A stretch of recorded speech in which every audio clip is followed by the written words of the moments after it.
नमस्कार, मी पंजाब डक. मी माझ्या सोयाबीनच्या शेतामध्ये आणि या ठिकाणून आज आहे 9 जुलै 2026. आजपासून शेतकऱ्याला एक अंदाज देणार आहे. कारण की महाराष्ट्रामध्ये आतापर्यंत पावसानं खूप धुमाकूळ घाले, काही ठिकाणी अति मुसळधार पाऊस पडला, पूर परिस्थिती निर्माण झाली. तेव्हा आता राज्यात ती परिस्थिती काय राहणार आहे. आज 9 जुलै, तर आज मी म्हटलं होतं ना सूर्यदर्शन घडलं, तर हे सूर्यदर्शन घडलंय. आणि राज्यात मात्र आता आणखीन उद्याचे दिवस फक्त विखुरलेल्या स्वरूपाचं नाशिक जिल्हा आणि उत्तर महाराष्ट्राकडे नंदुरबार, धुळे, जळगाव तिकडं तुरळक ठिकाणी आज पाऊस पडणार आहे म्हणून हे अंदाज लक्षात यायचा. पण राज्यात मात्र उद्यापासून पावसाचा जोर ओसरणार आहे. 11 तारखेला एकदम संपूर्ण पाऊस राज्यातला ओसरला दिसेल. मुंबईचा देखील पावसाचा जोर ओसरणार आहे, पुण्याकडला ओसरणार आहे, नाशिकचा ओसरणार आहे, कोकणपट्टी घाटमाथ्यावरचा देखील 2 दिवसानंतर ते देखील जोर ओसरणार आहे. आता खूप काही मोठा पाऊस पडणार नाही. उद्या 11 जुलैपासून राज्यात चांगलं सूर्यदर्शन होणार आहे आणि हवामान कोरडं राहणार आहे म्हणून हा अंदाज महाराष्ट्रातल्या सर्व शेतकऱ्यांना लक्षात द्यायचा. त्याच्यानंतर राज्यामध्ये बऱ्याच भागामध्ये हा पाऊस झाला आणि त्याच्यामध्ये देखील आणखीन काही भाग वंचित आहे. तर त्या शेतकऱ्याला सांगू इच्छितो की राज्यामध्ये आता पाऊस कधी येणार आहे, तर काय होणार आहे, 15 जुलैच्या नंतर, 15, 16, 17 जुलैच्या नंतर राज्यात पुन्हा थोडाच विखुरलेल्या स्वरूपाचा सगळीकडे पडणार नाही. फक्त ते पाऊस काय होणार आहे, जे वंचित जिल्हे आहेत, एक नांदेड जिल्हा झालं, काही भाग लातूर जिल्हा, धाराशिव जिल्हा, सोलापूर जिल्हा आणि बीड जिल्ह्याचा, त्या भागामध्ये काय होणार आहे, 15, 16, 17 जुलैच्या दरम्यान तुरळक ठिकाणी भाग बदलत त्या 2-3 जिल्ह्यामध्ये एक पावसाची हजेरी असणार आहे म्हणून हा अंदाज लक्षायचा. महाराष्ट्रात देखील विखुरलेल्या स्वरूपाचा 15, 16, 17ला थोडाफार पाऊस येणार आहे. सगळीकडे पडणार नाही, फक्त स्थानिक वातावरण तयार होऊन ते पाऊस पडेल म्हणून हे अंदाज शेतकऱ्यांना लक्षात यायचा. त्याच्यानंतर राज्यात आणखीन परत चांगला असा जसा आता मागं अतिवृष्टी धगपुटी झाली तसा पाऊस आला आणखीन आता ना जुलैचा शेवटच्या आठवड्यापर्यंत आता वाट बघावी लागणार आहे म्हणून हे अंदाज लक्षात यायचा. आता ज्यांच्याकडे सोयाबीन असेल तर त्यांनी काय करायचं, आता जमिनीमध्ये ओल भरपूर आहे, 10-12 दिवस झाले असेल तर तुम्ही तुमचं तणनाशक फवारू शकता, कीटकनाशकाच्या फवारणी करू शकता, डवरणी वखरणी करू शकता म्हणून शेतीची कामे करून घ्यावी. पण राज्यात मात्र आता मुंबईकरांना आता या पावसापासून सुटका भेटणार आहे. तिकडे देखील उद्यापासून एकदम हवामान कोरडं होणार आहे म्हणून मुंबईकरांसाठी आनंदाची बातमी, नाशिक जिल्ह्यासाठी आनंदाची बातमी, पुणे जिल्हा, घाटमाता, कोल्हापूर जिल्हा तिकडे देखील आता परत पूर काय वाढणार नाही म्हणून त्यांच्यासाठी देखील आनंदाची बातमी. हे जे लो प्रेशर होतं, हे लो प्रेशर गुजरातकडे जाणार आहे. गुजरातमधून काय होणार आहे, इंदोर मध्य प्रदेशकडे जाणार आहे. मध्य प्रदेशकडून काय होणार आहे, उत्तर प्रदेशकडे जाणार आहे. उत्तर प्रदेशकडून इकडं नेपाळ ह्या तिकडं जाईल आणि तिकडं स्थिरावं, पण त्याला स्थिरावायला आणखीन 4 दिवस लागतात.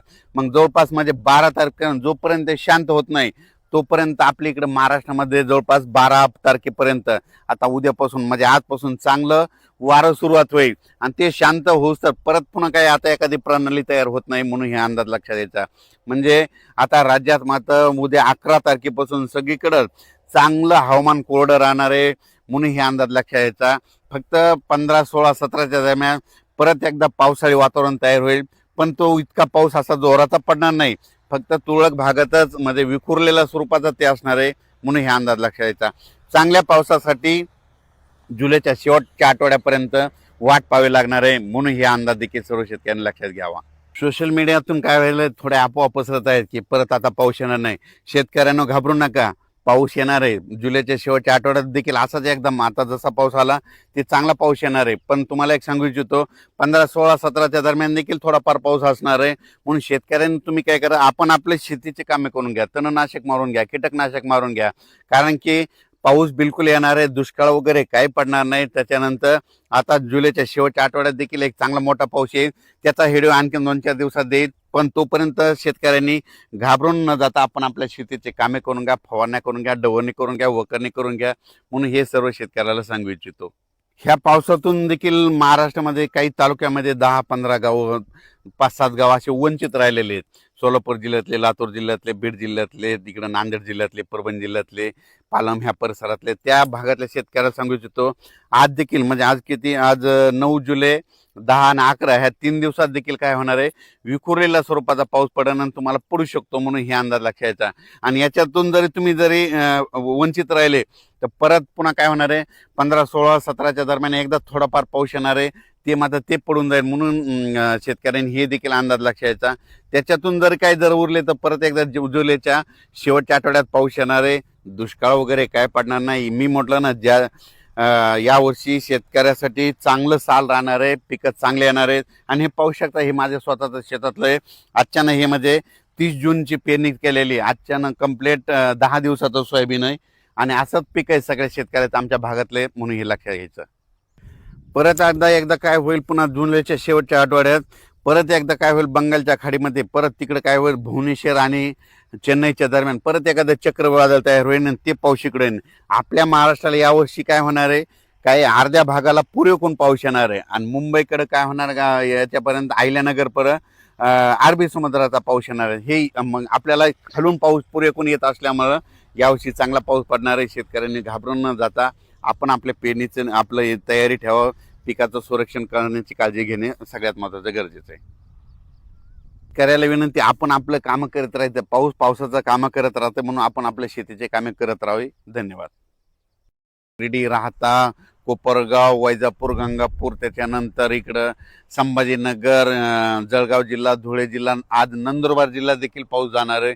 नंदुरबार जिल्हा, त्याच्यानंतर नाशिककडं आज देखील दुपारपर्यंत पावसाचा जोर राहणारच आहे. त्याच्यानंतर पुन्हा परत ते काय होईल, रात्रीपासून पाऊस चालू आहे, त्याच्यानंतर फ्लो देखील येणार आहे. म्हणजे ह्या भागात आज जोराचा पाऊस पडणार आहे, म्हणून आज लक्षात यायचा. उद्यापासून थोडा पावसाचा जोर कमी होणार आहे आणि 10 तारखेला चांगलं सूर्यदर्शन होईल. पण काय होईल म्हणजे 9, 10, 11 स्थानिक वातावरण तयार होऊन काय होईल, राज्यात ठिकठिकाणी स्थानिक वातावरणाचा पाऊस पडेल, म्हणून हे लक्षायचं. 11 तारखेच्या नंतर चांगलं पुणे, नाशिक, मुंबई, त्याच्यानंतर कोल्हापूर, ह्या पट्ट्यामधलं काय होईल, तिकडलं वातावरण एकदम निवळून जाईल, क्लिअर होईल. मग चांगलं सूर्यदर्शन घडण, म्हणून हे अंदाज लक्षायचा. मुंबईला देखील काय होईल, 11ला चांगलं म्हणजे क्लिअर वातावरण होईल, म्हणजे एकदम असा पाऊस एकदम बंद झालेला दिसा. आणि उद्याच्याला 9ला देखील कमी होईल, पण 10-11च्या दरम्यानमध्ये चांगला बंद होईल, म्हणून हे मुंबईकरांनी अंदाज लक्षायचा. आणि राज्यात इतर परिस्थिती बघितलं तर पूर्व विदर्भ आणि पश्चिम विदर्भ, तर 6-5-11 जिल्ह्यामध्ये आज देखील काय होईल, तुरळक ठिकाणी पाऊस पडेल, म्हणजे सरी येतील, म्हणून हा अंदाज लक्षायचा. फक्त काय झालं, महाराष्ट्रामध्ये लातूर जिल्हा, धाराशिव जिल्हा, सोलापूर जिल्हा, ह्या आणि बीड जिल्ह्याचा इकडला पश्चिम दक्षिणचा भाग, ह्या भागामध्ये काही भागामध्ये पाऊस पडलेला नाही. तर तिकडे काय होणार आहे, आता ह्या उद्याचा जे पाऊस आहे म्हणजे 9 जुलै, 10, 11, 12च्या दरम्यान स्थानिक वातावरण तयार होऊन तिकडे देखील काय होईल, हे पाऊस इकडला बंद झाल्यानंतर तिकडे स्थानिक वातावरणाचा पाऊस पडेल. पण एवढा खूप मोठा पडणार नाही, पिकाला लागेल तसा पडेल, सर्वदूर नाही पडणार, भाग बदलतच पडणार आहे, म्हणून हे अंदाज लक्षायचा. पुन्हा नंतर राज्यामध्ये काय होणार आहे, आपलं जुलैच्या शेवटच्या आठवड्यात परत एकदा असाच पुन्हा एकदा पाऊस येणार आहे, म्हणून हे लक्षायचं. त्याच्यानंतर काय होणार आहे, आता मध्ये 15-16 तारखेच्या दरम्यान राज्यात खूप काय मोठा पाऊस येणार नाही, फक्त असाच मध्ये पिकाला लागेल तसा एक असा येणार आहे. एवढं म्हणजे आता अतिवृष्टीसारखा तसा काही पाऊस येणार नाही, म्हणून हे अंदाज सर्व शेतकऱ्यांनी लक्षात घ्यायचा. तर राज्यात मी म्हटलं होतं ना, निळवंडे धरण, भंडारा धरण, जे भंडारा धरण जे ते 11 TMCचं आहे, तर ते जवळपास आता 50% भरलंय. त्याच्यात जवळपास 6 TMC पाणी आलंय. तर आणखीन 3 TMC पाणी आज त्या पावसामध्ये येणार आहे तिथं. मग आज आल्याच्या नंतर हे भंडारा धरण 75% झाल्याच्या नंतर ते